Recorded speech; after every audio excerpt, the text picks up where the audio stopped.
Orai pela paz de Jerusalém. Sejam prósperos os que te amam. Reine paz dentre os teus muros e prosperidade nos teus palácios. Por amor dos meus irmãos e amigos eu peço, haja paz em ti.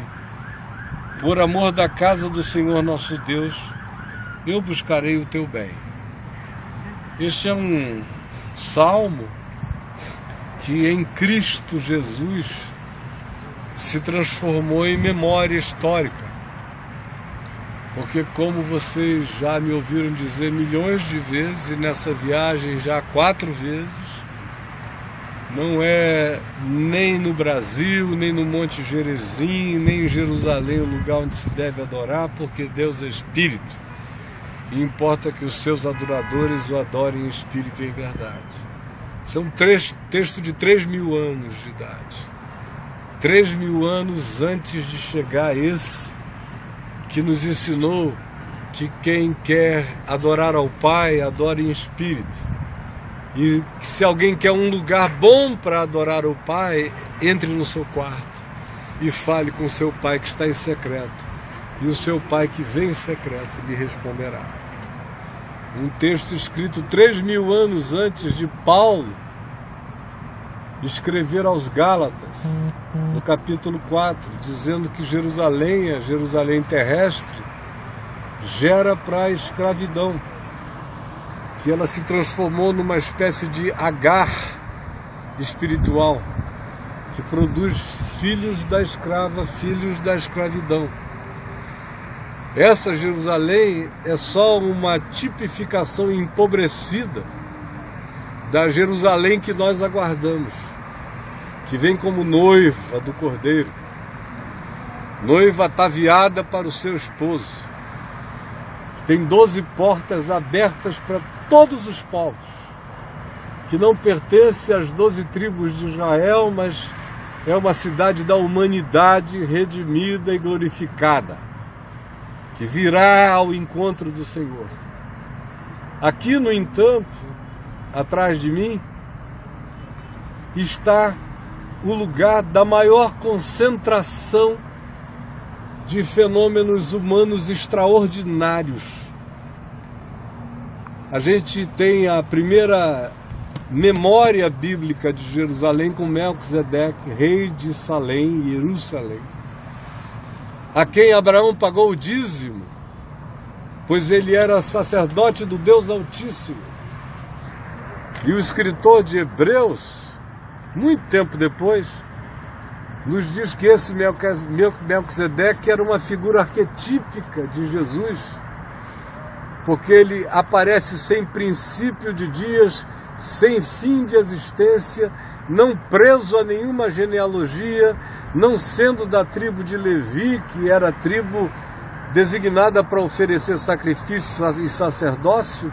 Ele era alguém que pairava acima da religião e é sumo sacerdote para sempre, exaltado na presença de Deus, e reúne todos os filhos de Deus dispersos pela terra em torno do amor e da misericórdia manifestos na cruz. Eu digo isto e venho a Jerusalém, e venho a Jerusalém, e venho a Jerusalém com o encanto de sempre, porque ela me traz ao coração as melhores memórias do passado e me traz ao coração a melhor esperança do futuro. Eu não cultuo pedras, mas eu amo a história que cresceu aqui e amo a esperança que brotou aqui. Porque se aqui é a cidade da morte do Cordeiro de Deus que tira o pecado do mundo, é também o lugar onde ele ressuscita de entre os mortos. Ele morre fora da cidade e ressuscita fora da cidade. Mas é ele mesmo que olha para Jerusalém e chora. Não daqui, ali da frente. Nós vamos estar lá, no Monte das Oliveiras, no Dominus Flevit, um lugar onde a gente vê com proximidade a cidade. E ele chora, dizendo: Jerusalém, Jerusalém, que matas os profetas e apedrejas os que te foram enviados. Quantas vezes quis eu reunir-te, como a galinha junta os seus pintinhos debaixo das suas asas, mas vós não quisestes. Eis que agora a vossa casa vos ficará deserta, até que venhais a dizer, bendito é aquele que vem em nome do Senhor. E aproximadamente 40 anos depois de Jesus dizer essas palavras, o templo foi destruído, as muralhas foram derribadas e os judeus ficaram quase 2000 anos dispersos. É Lucas quem diz que até que o tempo dos gentios se completasse, Jerusalém seria pisada por eles e seria objeto de toda sorte de contradição.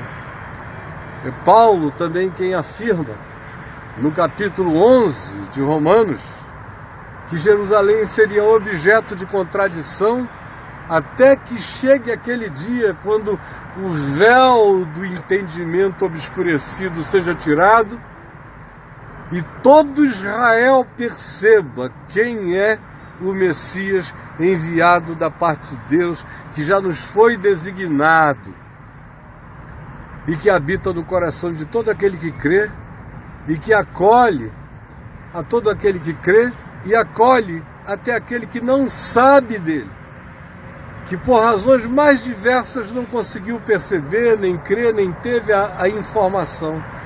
Porque, como diz João no seu Evangelho, no capítulo 1, ele, Jesus, é a verdadeira luz que, vindo ao mundo, ilumina a todo homem.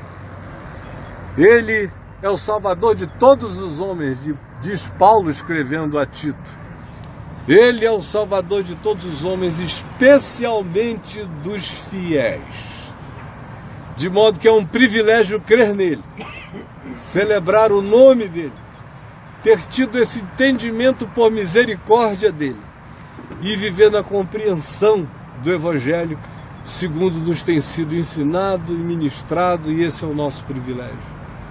Nós, no entanto, nos irmanamos com o povo de Israel, porque, como disse Jesus, a samaritana, lá no Monte Gerizim, lá em Siquém, a salvação vem dos judeus.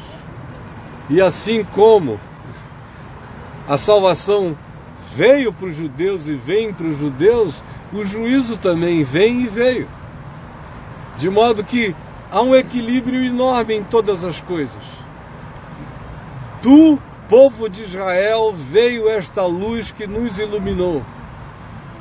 E hoje vem dos gentios, como o profeta Isaías tinha dito, Jeremias, Ezequiel, Amós. Chegaria o dia em que viria dos gentios a luz, que também iluminaria Israel.